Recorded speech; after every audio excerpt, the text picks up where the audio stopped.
ಎಲ್ಲ fats ಕೆಟ್ಟದ್ದ? Fat ತಿಂದರೆ cholesterol ಜಾಸ್ತಿ ಆಗುತ್ತಾ? ಫ್ಯಾಟ್ ಇರುವಂಥ ಆಹಾರ ಪದಾರ್ಥ ತಿಂದರೆ ನಾವು ದಪ್ಪ ಆಗ್ತೀವ? ಏಕೆ ಲೋ ಫ್ಯಾಟ್ ಡಯಟು ಆಮೇಲೆ ಫ್ಯಾಟ್ ಫ್ರೀ ಡಯಟು ಒಳ್ಳೆಯದಾ? ಡಾಕ್ಟರ್ ಸುಧಾಕರ್. ಇವತ್ತು ನಾವು ಮಾತಾಡ್ತಾ ಇರೋ ಟಾಪಿಕ್ಕು ಫ್ಯಾಟ್ ಬಗ್ಗೆ, ಅಂದರೆ ಕೊಬ್ಬು. ಕಾಮನ್ ಆಗಿ ಈ ಕೊಬ್ಬು ಮೈಕ್ರೋ ನ್ಯೂಟ್ರಿಯೆಂಟು ಮೇಜರ್ ಆಗಿ, ಅಂದರೆ ಕಾರ್ಬೋಹೈಡ್ರೇಟು ಮತ್ತು ಪ್ರೋಟೀನ್ ಯಾವ ಥರ ಅದೇ ಥರ ಇದು ಕೂಡ ಫ್ಯಾಟ್ ಕೂಡ ಒಂದು ಮೈಕ್ರೋ ನ್ಯೂಟ್ರಿಯೆಂಟು. ಆಮೇಲೆ ಇಲ್ಲಿ ಹೇಗಿರುತ್ತಪ್ಪ ಅಂತಂದರೆ ಕ್ಯಾಲೋರೀಸ್ ಅಂದರೆ ಲೆಕ್ಕ ಹಾಕ್ಕೊಂಡ್ರೆ ಕ್ಯಾಲೋರೀಸ್ ಸ್ವಲ್ಪ ಒಂದು ಕಾರ್ಬೋಹೈಡ್ರೇಟು ಮತ್ತು ಪ್ರೋಟೀನ್ಗಿಂತ ಇಲ್ಲಿ ಡಬಲ್ ಇರುತ್ತೆ ಅಂತ ಹೇಳ್ಬೋದು. ಯಾವ ಥರಪ್ಪ ಅಂತಂದರೆ 1 ಗ್ರಾಮ್ ಫ್ಯಾಟ್ಗೆ ಇಲ್ಲಿ 9 ಕ್ಯಾಲೋರೀಸ್ ಬರುತ್ತೆ ಕಾಮನ್ ಆಗಿ. ಆಮೇಲೆ ಈ ಒಂದು ಫ್ಯಾಟ್ ಏನಿದೆಯಲ್ಲ, ಫ್ಯಾಟಲ್ಲಿ ಟೈಪ್ಸ್ಗಳು ಬರುತ್ತೆ ಕಾಮನ್ ಆಗಿ. ಯಾವ್ಯಾವ ಟೈಪ್ ಇದೆಯಪ್ಪ ಅಂತಂದರೆ ಒಂದು ಮೇಜರಾಗಿ 3 ಟೈಪ್ ಅಂತ ಹೇಳ್ಬೋದು. ಫಸ್ಟು ಸ್ಯಾಚುರೇಟೆಡ್ ಫ್ಯಾಟು, ಆಮೇಲೆ ಅನ್ಸ್ಯಾಚುರೇಟೆಡ್ ಫ್ಯಾಟು, ಆಮೇಲೆ ಟ್ರಾನ್ಸ್ ಫ್ಯಾಟು. ಈ ಒಂದು ಸ್ಯಾಚುರೇಟೆಡ್ ಫ್ಯಾಟ್ ಏನಿದೆಯಲ್ಲ ಎನಿಮಲ್ ಬೇಸ್ಡ್, ಕಾಮನ್ ಆಗಿ ಪ್ರಾಣಿಗಳಿಂದ ಬರುವಂಥ ಕೊಬ್ಬು ಅಂತ ಹೇಳ್ಬೋದು. ಅಂದರೆ ಕಾಮನ್ ಆಗಿ ಈ ತುಪ್ಪ, ಬೆಣ್ಣೆ, ಆಮೇಲೆ ಮಾಂಸ, ಚಿಕನ್, ಮಟನ್ನು ಈ ಥರದ್ದಾಗಿರ್ಬೋದು. ಆಮೇಲೆ ಅನ್ಸ್ಯಾಚುರೇಟೆಡ್ ಫ್ಯಾಟ್ ಏನಿದೆಯಲ್ಲ ಅದು ಕಾಮನ್ ಆಗಿ ಒಂದು ಪ್ಲ್ಯಾಂಟ್ ಬೇಸ್ಡ್, ಅಂದರೆ ಒಂದು ಸಸ್ಯದಿಂದ ಬರುವಂಥ ಎಣ್ಣೆ ಆಗಿರ್ಬೋದು, ಎಣ್ಣೆ ರೂಪದಲ್ಲಿರುವಂಥ ಒಂದು ಕಾಳುಗಳು ಇದಾಗಿರ್ಬೋದು. ಆಮೇಲೆ ಇದು ಟ್ರಾನ್ಸ್ ಫ್ಯಾಟ್ ಅನ್ನೋದು ಮನುಷ್ಯ ತಯಾರು ಮಾಡುವಂಥ ಒಂದು ಪ್ರೊಸೆಸ್ಡ್ ಫುಡ್ಸು. ಕಾಮನ್ ಆಗಿ ಅಂಥ ಪ್ರೊಸೆಸ್ಡ್ ಫುಡ್ನ ನಾವು ಎಣ್ಣೆಯಲ್ಲಿ ಕರೆದಂಥ ಪದಾರ್ಥಗಳಾಗಿರ್ಬೋದು, ಈ ಥರದ್ದು ಒಂದು ಟ್ರಾನ್ಸ್ ಫ್ಯಾಟ್ ಅಂತ ಹೇಳ್ಬೋದು. ಆಮೇಲೆ ಮನುಷ್ಯನಲ್ಲಿ ಕೂಡ 2 ಥರ ಫ್ಯಾಟ್ ಬರುತ್ತೆ ಕಾಮನ್ ಆಗಿ. ಒಂದು ವಿಸಿರಲ್ ಫ್ಯಾಟ್ ಅಂತಾರೆ, ಆಮೇಲೆ ಸಬ್ಕ್ಯೂಟೇನಿಯಸ್ ಫ್ಯಾಟ್ ಅಂತಾರೆ. ಈ ಸಬ್ಕ್ಯೂಟೇನಿಯಸ್ ಫ್ಯಾಟಪ್ಪ ಅಂದರೆ ನಮ್ಮ ಸ್ಕಿನ್ ಕೆಳಗಡೆ ಇರುವಂಥ ಒಂದು ಫ್ಯಾಟು. ಒಂದು ವಿಸಿರಲ್ ಫ್ಯಾಟಪ್ಪ ಅಂದರೆ ನಮ್ಮ ಒಂದು ಆರ್ಗನ್ಸ್ ಏನು ಒಳಗಡೆ ಇರ್ತವಲ್ಲ ಅಂಗಾಂಗಗಳು, ಆ ಆರ್ಗನ್ಸಲ್ಲಿರುವಂಥ ಫ್ಯಾಟು. ಅದರಲ್ಲಿ ಆರ್ಗನ್ಸಲ್ಲಿರುವಂಥ ಒಂದು ವಿಸಿರಲ್ ಫ್ಯಾಟು ಅದು ಕೆಟ್ಟದ್ದಂತ ಹೇಳ್ಬೋದು. ಕಾಮನ್ ಆಗಿ ಫ್ಯಾಟ್ ತೊಗೊಳ್ಳೋದ್ರಿಂದ ನಮಗೇನೆಲ್ಲ, ಅಂದರೆ ಫ್ಯಾಟ್ನ ಕೆಲಸ ಏನು ನಮ್ಮ ದೇಹದಲ್ಲಿ ಅಂತ ನೋಡೋಕ್ಕಾದರೆ ಬೇಸಿಕ್ಕಾಗಿ ನಮ್ಮ ಪ್ರತಿಯೊಂದು ಸೆಲ್ಸ್ ಏನಿದೆಯಲ್ಲ ಅದು ಫ್ಯಾಟಿಂದ ತಯಾರಾಗಿರುತ್ತೆ ಅಂತ ಹೇಳ್ಬೋದು, ಅಂದರೆ ಕ್ರಿಯೇಟ್ ಆಗ್ತವೆ ಅಂತ ಹೇಳ್ಬೋದು. ಫ್ಯಾಟ್ ಇಲ್ಲಾಂದರೆ ಸೆಲ್ಸ್ಗಳೇ ಇಲ್ಲ ಅಂತ ಹೇಳ್ಬೋದು, ಒಂದು ಬೇಸಿಕ್ ಸ್ಟ್ರಕ್ಚರ್ನ. ಆಮೇಲೆ ಅದ್ರ ಜೊತೆಗೆ ಈ ಬ್ರೇನು ಮತ್ತು ನರ್ವಸ್ ಸಿಸ್ಟಮ್ ಏನಿದೆಯಲ್ಲ ಅದು ಕಂಪ್ಲೀಟ್ಲಿ, ಒಂದು ಬ್ರೇನು ಕಂಪ್ಲೀಟ್ಲಿ 60% ಫ್ಯಾಟ್ ಅಂತಲೇ ಹೇಳ್ಬೋದು. ಅದರಿಂದನೇ ಅದು ತಯಾರಾಗಿದೆ ಅಂತ ಹೇಳ್ಬೋದು. ಆಮೇಲೆ ಅದ್ರ ಜೊತೆಗೆ ಈ ಒಂದು ಮೇನಾಗಿ ಈ ಸೆಲ್ಸ್ಗಳು ಏನಿದೆಯಲ್ಲ ಅದು ಒಂದು ಕಮ್ಯುನಿಕೇಷನ್ ಮಾಡಲಿಕ್ಕೆ ಮತ್ತು ಅದರ ಕನೆಕ್ಷನ್ಗೆ ಫ್ಯಾಟ್ ಅನ್ನೋದು ತುಂಬ ಇಂಪಾರ್ಟೆಂಟು. ಅದ್ರ ಜೊತೆಗೆ ನಮ್ಮ ದೇಹದಲ್ಲಿ ಏನಾದರೂ ಇನ್ಫ್ಲಮೇಷನ್ ಇತ್ತಪ್ಪ ಅಂದರೆ ಅದನ್ನು ಕಡಿಮೆ ಮಾಡಲಿಕ್ಕೆ ಒಳ್ಳೆ ಫ್ಯಾಟ್ ಅನ್ನೋದು ತುಂಬ ಇಂಪಾರ್ಟೆಂಟ್ ಅಂತ ಹೇಳ್ಬೋದು. ಆಮೇಲೆ ಈ ಒಂದು ಹಾರ್ಮೋನಲ್ ಇಂಬ್ಯಾಲೆನ್ಸು ಯಾರಿಗೆಲ್ಲ ಇರುತ್ತೆ ಅದನ್ನು ಸರಿ ಮಾಡಲಿಕ್ಕೆ, ಹಾರ್ಮೋನಲ್ ಇಂಬ್ಯಾಲೆನ್ಸ್ಗೆ ಫ್ಯಾಟು ವೆರಿ ಇಂಪಾರ್ಟೆಂಟ್ ಅಂತ ಹೇಳ್ಬೋದು. ಅದ್ರ ಜೊತೆಗೆ ಫ್ಯಾಟಲ್ಲಿ ಫ್ಯಾಟ್ ಸಾಲ್ಯುಬಲ್ ವಿಟಮಿನ್ಸ್ ಆಗಿರುವಂಥ ಎ ಆಗಿರ್ಬೋದು, ಇ ಆಗಿರ್ಬೋದು, ಡಿ ಆಗಿರ್ಬೋದು, ಕೆ ಆಗಿರ್ಬೋದು ಅಂಥವಿರ್ತವೆ. ಅದು ಕೂಡ ತುಂಬ ಇಂಪಾರ್ಟೆಂಟ್ ವಿಟಮಿನ್ಸು ಇರ್ತವೆ ಅಂತ ಹೇಳ್ಬೋದು. ಆಮೇಲೆ ಅದ್ರ ಜೊತೆಗೆ ಈ ಒಂದು ಏನಿದೆಯಲ್ಲ ವಿಟಮಿನ್ಸ್ಗಳು, ಅಂದರೆ ಕಾಮನಾಗಿ ಫ್ಯಾಟ್ ಏನಿದೆಯಲ್ಲ ಫ್ಯಾಟ್ ನಮಗೆ ಎನರ್ಜಿ ಸೋರ್ಸು ಮೇನಾಗಿ. ಇಷ್ಟೆಲ್ಲ ಫ್ಯಾಟ್ ಕೆಲಸಗಳಂತ ಹೇಳ್ಬೋದು. ಕಾಮನ್ ಆಗಿ ಟೈಪ್ಸ್ ಆಫ್ ಫ್ಯಾಟಲ್ಲಿ ಮೋನೋ ಅನ್ಸ್ಯಾಚುರೇಟೆಡ್ ಫ್ಯಾಟ್ ಅಂದರೆ ಒಂದು ಮುಫಾ ಅಂತ ಹೇಳ್ಬೋದು, ಅದು ಒಮೆಗಾ 9. ಈ ಒಂದು ಮೋನೋ ಅನ್ಸ್ಯಾಚುರೇಟೆಡ್ ಫ್ಯಾಟ್ ಏನಿದೆಯಲ್ಲ ಬಾಡಿ ತನ್ನನ್ನು ತಾನೇ ಒಳಗಡೆ ಅದು ರೆಡಿ ಮಾಡಿಕೊಳ್ಳುತ್ತೆ. ಹಾಗಾಗಿ ಹೊರಗಡೆಯಿಂದ ಅಂಥ ಆಹಾರ ಪದಾರ್ಥಗಳನ್ನು ತೊಗೊಳ್ಳದೇ ಇದ್ದರೂ ನಡೆಯುತ್ತೆ ನಮಗೆ. ಯಾಕಂದರೆ ಬಾಡಿ ತನ್ನನ್ನು ತಾನೇ ರೆಡಿ ಮಾಡ್ಕೊಳ್ಳೋದ್ರಿಂದ ಅದು ನಾನ್ ಎಸೆನ್ಷಿಯಲ್ ಫ್ಯಾಟಿ ಆ್ಯಸಿಡ್ ಅಂತ ಆಗಿದೆ. ಹಾಗಾಗಿ ಅದು ನಾವೇನು ತೊಗೊಳ್ಳೋ ಅವಶ್ಯಕತೆ ಇಲ್ಲ. ಬಟ್ ಇದು ತುಂಬ ಒಳ್ಳೆಯದು ಹಾರ್ಟ್ ಹೆಲ್ತ್ಗೆ ಮೋನೋ ಅನ್ಸ್ಯಾಚುರೇಟೆಡ್ ಫ್ಯಾಟಿ ಆ್ಯಸಿಡ್ಸು ತುಂಬ ಹೆಲ್ಪ್ ಮಾಡುತ್ತೆ ಅಂತ ಹೇಳ್ಬೋದು, ಒಮೆಗಾ 9 ಅಂತ ಹೇಳ್ಬೋದು. ಅದೇ ಥರನೇ ಈ ಪಾಲಿ ಅನ್ಸ್ಯಾಚುರೇಟೆಡ್ ಫ್ಯಾಟಿ ಆ್ಯಸಿಡ್ ಏನಿದೆಯಲ್ಲ ಅದರಲ್ಲಿ 2 ಥರ, ಅಂದರೆ ಒಮೆಗಾ 6 ಮತ್ತು ಒಮೆಗಾ 3 ಬರುತ್ತೆ. ಪಾಲಿ ಅನ್ಸ್ಯಾಚುರೇಟೆಡ್ ಫ್ಯಾಟ್ ಏನಿದೆಯಲ್ಲ ಅದರಲ್ಲಿ 2 ಥರ ಬರುತ್ತೆ, ಒಮೆಗಾ 6 ಮತ್ತು ಒಮೆಗಾ 9 ಅಂತ. ಕಾಮನ್ ಆಗಿ ಈ ಒಮೆಗಾ 6 ಏನಿದೆಯಲ್ಲ ಫ್ಯಾಟಿ ಆ್ಯಸಿಡ್ ಅದು ಕಾಮನ್ ಆಗಿ ನಾವು ನಮ್ಮ ಡಯಟಲ್ಲಿ ನಾವು ಕಡಿಮೆನೇ ಬಳಸಬೇಕು. ಒಂದು ವೇಳೆ ಏನಾದರೂ ಜಾಸ್ತಿ ಅಂದರೆ ಇರುವಂಥ ಪದಾರ್ಥಗಳನ್ನು ನಾವು ತಿಂದಾಗ ಏನಾಗುತ್ತೆ ಅಂದರೆ ನಮ್ಮ ದೇಹದಲ್ಲಿ ಇನ್ಫ್ಲಮೇಷನ್ ಕಂಡೀಷನ್ನು ಜಾಸ್ತಿ ಆಗುತ್ತೆ. ಆಮೇಲೆ ಕಾಮನ್ ಆಗಿ ಇದು ಯಾವುದರಲ್ಲಿ ಇರುತ್ತಪ್ಪ ಅಂತಂದರೆ ಈ ಒಂದು ವೆಜಿಟೇಬಲ್ ಆಯಿಲ್ಸ್ ಅಂತ ಏನು ಬರ್ತಾವಲ್ಲ ಅದರಿಂದ ಕಾಮನ್ ಆಗಿ ಪ್ರೊಸೆಸ್ಡ್ ಫುಡ್ ಎಲ್ಲ ಮಾಡ್ತಾ ಇರ್ತಾರೆ ನೋಡಿ, ಈ ಕರಿಯೋ ಪದಾರ್ಥ ಎಲ್ಲ ವೆಜಿಟೇಬಲ್ ಆಯಿಲಲ್ಲಿ ಮಾಡ್ತಾ ಇರ್ತಾರೆ. ಅಂಥದ್ರ ಒಮೆಗಾ 6 ಅಂತ ಫ್ಯಾಟಿ ಆ್ಯಸಿಡ್ ಅಂತ ಹೇಳ್ಬೋದು. ಆದಷ್ಟು ಅವು ಕಡಿಮೆ ತಿಂದರೆ ಒಳ್ಳೆಯದು. ಆಮೇಲೆ ಒಮೆಗಾ 3 ಏನಿದೆಯಲ್ಲ ಅದು ತುಂಬ ಒಳ್ಳೆ ಒಂದು ಫ್ಯಾಟಿ ಆ್ಯಸಿಡ್ ಅಂತ ಹೇಳ್ಬೋದು. ಒಮೆಗಾ 3 ಯಾವ ಥರ ಆಗಿದೆಯಪ್ಪ ಅಂತಂದರೆ ಅದು ಒಂದು ಪೂರ್ವಾಗಿರೋದು ಏನಪ್ಪ ಅಂದರೆ ಒಮೆಗಾ 3 ತೊಗೊಳೋದ್ರಿಂದ ನಮ್ಮ ಬಾಡಿಯಲ್ಲಿ ಇನ್ಫ್ಲಮೇಷನ್ ಕಂಡೀಷನ್ನು ಕಡಿಮೆ ಆಗುತ್ತೆ ಕಾಮನ್ ಆಗಿ. ಹಾಗಾಗಿ ಒಮೆಗಾ 3 ಫ್ಯಾಟಿ ಆ್ಯಸಿಡ್ ತುಂಬ ಒಳ್ಳೆ ಫ್ಯಾಟಿ ಆ್ಯಸಿಡ್ ಅಂತ ಹೇಳ್ಬೋದು.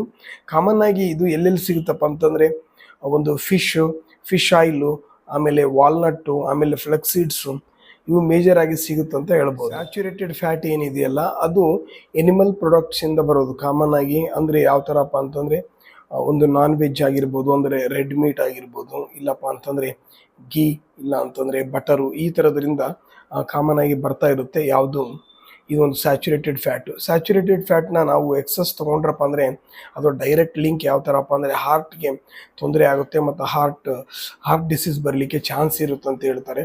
ಹಾಗಾಗಿ ಈ ಸ್ಯಾಚುರೇಟೆಡ್ ಫ್ಯಾಟ್ನ ಸಾಧ್ಯವಾದಷ್ಟು ಕಡಿಮೆ ತೊಗೊಳ್ಬೇಕು. ಆಮೇಲೆ ಸ್ಯಾಚುರೇಟೆಡ್ ಫ್ಯಾಟ್ ಏನಾಗುತ್ತಲ್ಲ ಅದು ನಾನ್ ಎಸೆನ್ಷಿಯಲ್ ಫ್ಯಾಟ್ ಅಂತ, ಅಂದರೆ ಬಾಡಿ ತಾನೇ ಅದು ರೆಡಿ ಮಾಡ್ಕೊಳ್ಳುತ್ತೆ, ಅದು ನಮಗೆ ಹೊರಗಡೆಯಿಂದ ಬೇಕಾಗಲ್ಲ.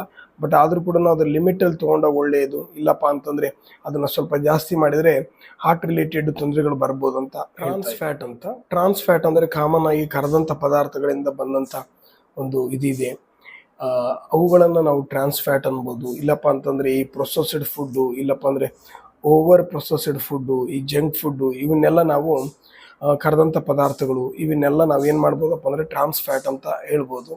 ಹಾಗಾಗಿ ಅಂಥ ಟ್ರಾನ್ಸ್ ಫ್ಯಾಟ್ಗಳನ್ನು ನಾವು ಜಾಸ್ತಿ ತೊಗೊಂಡಾಗ ನಮಗೇನಾಗುತ್ತಪ್ಪ ಅಂದರೆ ಬ್ಯಾಡ್ ಕೊಲೆಸ್ಟ್ರಾಲ್ ಅನ್ನೋದು ಜಾಸ್ತಿ ಆಗಿ ಅದು ಡೈರೆಕ್ಟಾಗಿ ಹಾರ್ಟ್ಗೆ ತೊಂದರೆ ಆಗುವಂಥ ಚಾನ್ಸಸ್ ಇರುತ್ತೆ. ಹಾಗಾಗಿ ರಿಸ್ಕ್ನ ಜಾಸ್ತಿ ಮಾಡುತ್ತೆ, ಹಾರ್ಟ್ ಪ್ರಾಬ್ಲಮ್ ಬರಲಿಕ್ಕೆ ರಿಸ್ಕ್ ಜಾಸ್ತಿ ಮಾಡುತ್ತೆ ಅಂತ ಹೇಳ್ಬೋದು. ಹಾಗಾಗಿ ಸಾಧ್ಯವಾದಷ್ಟು ಟ್ರಾನ್ಸ್ ಫ್ಯಾಟ್ನ ಅವಾಯ್ಡ್ ಮಾಡೋದು ಒಳ್ಳೆಯದು, ಸ್ವಲ್ಪ ಕೂಡ ಬೇಡ ಅಂತ ಹೇಳ್ಬೋದು. ಕರೆದಂಥ ಪದಾರ್ಥಗಳು, ಇಲ್ಲಪ್ಪ ಅಂದರೆ ತುಂಬ ಫ್ರೈಡ್ ಫುಡ್ಗಳು, ಇಲ್ಲಪ್ಪ ಅಂತಂದರೆ ಜಂಕ್ ಫುಡ್ಗಳು, ಇಲ್ಲಾಂದರೆ ಹೆವಿ ಪ್ರೊಸೆಸ್ಡ್ ಫುಡ್ಗಳನ್ನು ತೊಗೊಳ್ಳದೇ ಇರೋದೇ ಒಳ್ಳೆಯದು. ಅವೆಲ್ಲ ಟ್ರಾನ್ಸ್ ಫ್ಯಾಟ್ಗಳು.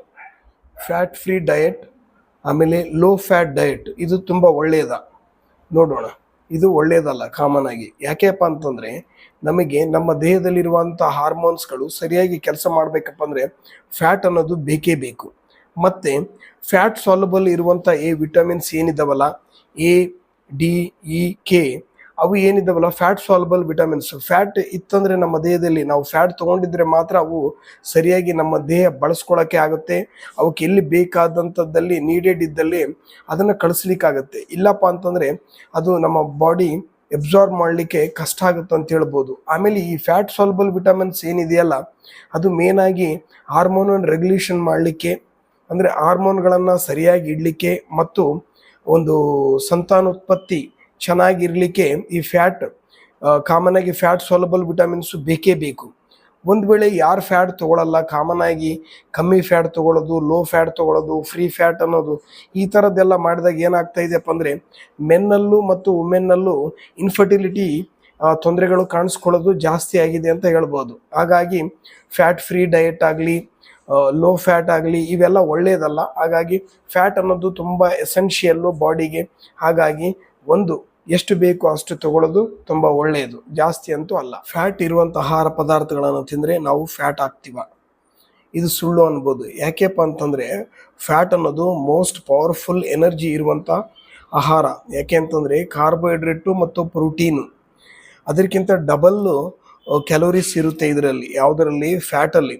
ಬಟ್ ನಾವೇನು ಮಾಡ್ತೀವಪ್ಪ ಅಂತಂದರೆ ನಮಗೆ ಎಷ್ಟು ಬೇಕು ಅಷ್ಟು ತೊಗೊಳ್ದೇನೆ ನಾವು ಎಕ್ಸೆಸ್ ಆಗಿ ತೊಗೊಳ್ತೀವಲ್ಲ, ಯಾವುದರ ಮುಖಾಂತರ ಆಗಲಿ ಎಕ್ಸಸ್ ಆಗಿ ನಮ್ಮ ಬಾಡಿಗೆ ನಾವು ಎಷ್ಟು ಬೇಕು ಅಷ್ಟು ತೊಗೊಳ್ದೇನೆ ಎಕ್ಸಸ್ ಆಗಿ ತೊಗೊಳೋದ್ರಿಂದನೇ ಅದು ಏನಾಗುತ್ತೆ, ಅದು ಡಿಪೋಸಿಷನ್ ಆಗುತ್ತೆ ಫ್ಯಾಟ್. ಹೊರತು ಫ್ಯಾಟ್ ತಿನ್ನೋದ್ರಿಂದ ಫ್ಯಾಟ್ ಆಗಲ್ಲ ಅಂತ ಹೇಳ್ಬೋದು. ಸ್ಯಾಚುರೇಟೆಡ್ ಫ್ಯಾಟ್ ಏನಿದೆಯಲ್ಲ ಎನಿಮಲ್ ಬೇಸ್ಡ್ ಬರುವಂಥ ಆಹಾರ ಪದಾರ್ಥ, ಬಟ್ ಅದು ಪ್ಲಾಂಟ್ ಬೇಸ್ಡ್ ಬರುವಂಥ ಆಹಾರ ಪದಾರ್ಥ ಕೂಡ ಹೌದು. ಯಾಕೆ ಅಂತಂತಂದರೆ ನೋಡಿ, ಎನಿಮಲ್ ಬೇಸ್ಡಪ್ಪ ಅಂತಂದರೆ ಈ ಒಂದು ಮೀಟಲ್ಲಿರುತ್ತೆ, ಆಮೇಲೆ ಅದೇ ಥರನೇ ಬಟರ್ ಆಗಿರ್ಬೋದು, ಗೀ ಆಗಿರ್ಬೋದು, ಅದೇ ಥರ ನಿಮಗೆ ಪ್ಲಾಂಟ್ ಬೇಸ್ಡ್ ಅಪ್ ಅಂದರೆ ಕೊಕೊನಟ್ ಆಯಿಲ್ ಕೂಡ ಸ್ಯಾಚುರೇಟೆಡ್ ಫ್ಯಾಟಿ ಆ್ಯಸಿಡ್. ಹಾಗಾಗಿ ಎಲ್ಲ ಸ್ಯಾಚುರೇಟೆಡ್ ಫ್ಯಾಟಿ ಆ್ಯಸಿಡ್ ಕೂಡ ಒಳ್ಳೆಯದಲ್ಲ ಅಂತ ಅಲ್ಲ, ಸ್ವಲ್ಪ ಒಳ್ಳೆಯದು, ಲಿಮಿಟಲ್ಲಿ ತೊಗೊಂಡ್ರೆ ತೊಂದರೆ ಏನಿರಲ್ಲ. ಸ್ಯಾಚುರೇಟೆಡ್ ಫ್ಯಾಟಿ ಆ್ಯಸಿಡ್ಸ್ ಇರುವಂಥ ಆಹಾರ ಪದಾರ್ಥಗಳನ್ನು ತೊಗೊಂಡ್ರೆ ಕೊಲೆಸ್ಟ್ರಾಲ್ ಜಾಸ್ತಿ ಆಗುತ್ತಾ ನಮ್ಮ ದೇಹದಲ್ಲಿ? ಇಲ್ಲ ಅಂತಲೇ ಹೇಳಬೇಕು. ಯಾಕೆಪ್ಪ ಅಂತಂದರೆ ಒಂದು ಮೋನೋ ಅನ್ಸ್ಯಾಚುರೇಟೆಡ್ ಫ್ಯಾಟಿ ಆ್ಯಸಿಡ್ಸ್ನ ತೊಗೊಂಡಾಗ ನಮ್ಮ ದೇಹದಲ್ಲಿ ಕೊಲೆಸ್ಟ್ರಾಲ್ ಲೆವೆಲ್ಲು ಕಡಿಮೆ ಆಗುತ್ತೆ ಮತ್ತು ಟ್ರೈಗ್ಲಿಸರೈಡ್ ಲೆವೆಲ್ಸ್ ಕೂಡ ಕಡಿಮೆ ಆಗುತ್ತೆ. ಅದೇ ಥರ ನಮ್ಮ ದೇಹದಲ್ಲಿ ಗುಡ್ ಕೊಲೆಸ್ಟ್ರಾಲ್ ಏನಿದೆಯಲ್ಲ, ಗುಡ್ HDL ಕೊಲೆಸ್ಟ್ರಾಲು ಜಾಸ್ತಿ ಆಗುತ್ತೆ. ಹಾಗಾಗಿ ಎಲ್ಲ ಫ್ಯಾಟ್ಗಳಿಂದ ಕೊಲೆಸ್ಟ್ರಾಲ್ ಆಗಲ್ಲ, ಸಮ್ ಟ್ರಾನ್ಸ್ ಫ್ಯಾಟ್ಗಳು, ಸಮ್ ಸ್ಯಾಚುರೇಟೆಡ್ ಫ್ಯಾಟ್ಗಳಿಂದ ಮಾತ್ರ ಆಗುತ್ತಂತ ಹೇಳ್ಬೋದು. ಫ್ಯಾಟ್ ಬಗ್ಗೆ ಸಾಕಷ್ಟು ಮಿತ್ಸ್ ಇದೆ. ಅಂದರೆ ಯಾವ ಥರ ಇದೆಯಪ್ಪ ಅಂದರೆ ನೋಡಿ, ಈಗ ಎಲ್ಲ ಫ್ಯಾಟು ಬ್ಯಾಡ್ ಅಂತ ಅನ್ಬೋದಾ? ಇಲ್ಲ ತಾನೆ. ಹಾಗಾದರೆ ಯಾವುದು ಒಳ್ಳೆ ಫ್ಯಾಟು, ಯಾವುದು ಬ್ಯಾಡ್ ಫ್ಯಾಟ್ ಅಂತ ಹೇಳೋಕೆ ಹೋದರೆ ಅದರಲ್ಲಿ ಕಾಮನ್ ಆಗಿ ಒಂದು ಅನ್ಸ್ಯಾಚುರೇಟೆಡ್ ಫ್ಯಾಟು ಒಳ್ಳೆಯದು ಅಂತ, ಆಮೇಲೆ ಅದರಲ್ಲಿ ಪಾಲಿ ಅನ್ಸ್ಯಾಚುರೇಟೆಡ್ ಇದೆ, ಮೋನೋ ಅನ್ಸ್ಯಾಚುರೇಟೆಡ್ ಇದೆ, ಇದು ಒಳ್ಳೆಯದು. ಇವುಗಳು ಹಾರ್ಟ್ ಹೆಲ್ತಿಗೆ ತುಂಬ ಒಳ್ಳೆಯದು ಅಂತ ಹೇಳ್ಬೋದು. ಅದೇ ಥರನೇ ಈ ಒಂದು ಬೇರೆ ಯಾವುದು ಸ್ಯಾಚುರೇಟೆಡ್ ಫ್ಯಾಟ್ ಆಗಿರ್ಬೋದು, ಇಲ್ಲಪ್ಪ ಅಂದರೆ ಟ್ರಾನ್ಸ್ ಫ್ಯಾಟು, ಇದು ಒಳ್ಳೆಯದಲ್ಲ ಅಂತ ಹೇಳ್ಬೋದು ಕಾಮನ್ ಆಗಿ. ಅದಾದ ನಂತರ ಈ ಸ್ಯಾಚುರೇಟೆಡ್ ಫ್ಯಾಟ್ ಏನಿದೆಯಲ್ಲ, ಅದು ಓವರಾಲ್ 7% ನಮ್ಮ ಟೋಟಲ್ ಕ್ಯಾಲೋರೀಸಲ್ಲಿ ಅದರಿಂದ ಬರಬೇಕಾಗಿರೋದು 7% ಮಾತ್ರ ತೊಗೊಳ್ಬೋದು ನಾವು ಸ್ಯಾಚುರೇಟೆಡ್ ಫ್ಯಾಟ್ನ ಓವರಾಲ್ ಕ್ಯಾಲೋರೀಸಲ್ಲಿ ಅಂತ ಹೇಳ್ಬೋದು. ಹಾಗಾಗಿ ಎಲ್ಲ ಫ್ಯಾಟು ಬ್ಯಾಡ್ ಅಲ್ಲ, ಗುಡ್ ಫ್ಯಾಟ್ ಇದ್ದಾವೆ. ಎಲ್ಲ ಫ್ಯಾಟು ಬ್ಯಾಡ್ ಅಂತ ಹೇಳ್ಬೋದಾ? ಇಲ್ಲ. ಮೋನೋ ಅನ್ಸ್ಯಾಚುರೇಟೆಡ್ ಫ್ಯಾಟ್ ಏನಿದೆಯಲ್ಲ, ಅದು ತುಂಬ ಹೆಲ್ತಿಯೆಸ್ಟ್ ಫ್ಯಾಟ್ ಅಂತ ಹೇಳ್ಬೋದು. ಯಾರಿಗೆ ಕಾರ್ಡಿಯಾಕ್ ರಿಸ್ಕ್ ಇರುತ್ತೆ ಅಂಥವರಿಗೆ ಅದನ್ನು ತೊಗೊಂಡಾಗ ಕಾರ್ಡಿಯಾಕ್ ರಿಸ್ಕು ಕಡಿಮೆ ಆಗುತ್ತೆ ಅಂತ ಹೇಳ್ಬೋದು. ಆಮೇಲೆ ಎಲ್ಲ ಫ್ಯಾಟು ಒಳ್ಳೆಯದಲ್ಲ ಅಂತಲ್ಲ, ತುಂಬ ಒಳ್ಳೆಯ ಫ್ಯಾಟ್ಸ್ ಇದ್ದಾವೆ. ಕಾಮನ್ ಆಗಿ ನಟ್ಸು ಅಂತಂದರೆ ಈ ಡ್ರೈ ನಟ್ಸ್ ಏನಿದೆಯಲ್ಲ, ಅದು ತುಂಬ ಒಳ್ಳೆಯ ಫ್ಯಾಟ್ಸ್ ಅಂತ ಹೇಳ್ಬೋದು.